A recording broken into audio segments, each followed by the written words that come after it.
Təbii fəlakətlər zamanı sahibkarlıq obyektləri ciddi ziyan görür.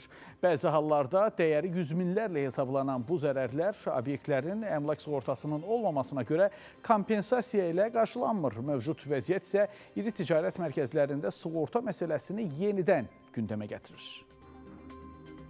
Ölkədə barmaqla sayılacaq qədər böyük ticarət mərkəzi fəaliyyət göstərir. Hər obyektdə sahibkarların az qala 100 min manat dəyərində malları var. Dəfələrlə yanğın və su basma hadisələrinə görə sahibkarlar böyük təhlükə ilə üz-üzə qalıblar. Yanğın, yağış və digər təbii hadisələr zamanı digər obyektlər kimi paytaxtda fəaliyyət göstərən iri ticarət mərkəzləri də çox vaxt zərər görürlər.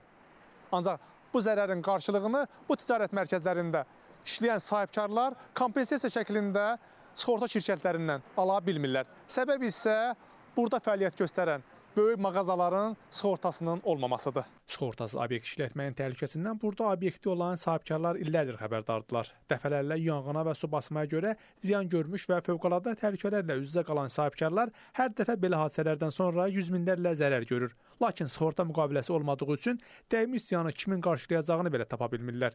Özünüz maraqlı olmalısınız axı. Ziyan görəndə də yağış, yanğın zamanı siz zərər görürsünüz axı. Özünüz maraqlı olmalısınız. Şuram atam, nə bilim mən. Əgər bəziləri özləri mallarını və obyektlərini sığortalamaqda maraqlı deyirlərsə, əksər sahibkarlarsa sığorta şirkətlərinə etdikləri müraciətlərə yox cavabı aldıqlarını deyirlər. Bir neçə il sığorta eləmişik. 2009-cu ildə sədarəyə açılıb, 2010-cu ildən 2015-ə, 2020-ə qədər biz sığorta eləmişik dükanları. Sonradan gördülər ki, yox, sərf eləmir, nədir, gəlmədilər. Hazırda ölkəmizdə daşınan və daşınmaz əmlakın sığortası yalnız icbaridir. Məbləği də bir o qədər böyük deyil. Lakin sığortaçılar bu kimi biznes obyektlərində yağın təhlükəsizliyinə ciddi riayət olunmaması səbəbindən nə daşınan, nə də daşınmaz əmlakları sığorta etməyə maraq göstərmir. Təbii fəlakətlər, hər hansısa yanğın, partlayış baş verdikdə ilkin onlara belə deyək, yardım göstərmək, həmin təbii fəlakət zamanı obyektlərə müdaxilə etmək çətin olduğu üçün sığorta şirkətləri belə obyektlərin sığortalanmağında maraqlı deyil. Abşeron ticarət mərkəzində də yağan güclü yağışların fəsadları nəticəsində bir sıra mağazalara ciddi ziyan dəyib. Lakin burada mağazalar əvvəlcədən əmlak sığortası ilə təmin olunduğu üçün dəymiş ziyanın sığorta şirkətləri tərəfindən qarşılanması nəzərdə tutulur. Sığortamız var.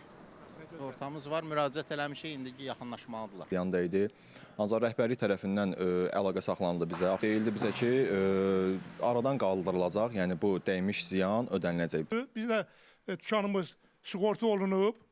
Ticarət mərkəzi də bizə dedi ki, yəni rəhbəri dedi ki, sizə kömək olunacaq. Ticarət mərkəzindən verilən məlumata görə hazırda ziyanın qiymətləndirilməsi aparılır və yaxın vaxtlarda dəymiş zərərin ödənilməsi istiqamətində müvafiq addımların atılacağına başlanılacaq. Bizim ərazimizdə yerləşən bütün mağaza və anbarların tam sığortalanması prosesi həyata keçirilir ki, və hazırda bu bizdən asılı olmayan səbəblərdən baş vermiş bu ziyan, zərərlər biz tərəfdən araşdırılır və bu prosesdə biz bütün sahibkarlara tam dəstək oluruq və birlikdə sığorta şirkəti ilə birlikdə bu dəymiş zərər və ziyanlar müəyyənləşdirilir. Sığortalanmış mağazaların hansı həzmdə ziyana düşməsi müəyyənləşdirilir və bu müəyyənləşmə baş verdikdən sonra bu sığorta predmeti olaraq həmən dəymiş ziyanlar sığorta şirkəti tərəfindən ödəniləcək. Məlumat üçün bildirək ki, Abşeron ticarət mərkəzində 1500-ə yaxın müxtəlif təyinatlı sahibkarlıq obyekti fəaliyyət göstərir.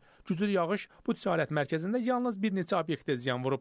Hazırda ərazidə təmizlik və bərpa işləri davam etdirilir. Rəşad Vəkiloğlu, Bəkir Həşimov, Space xəbər.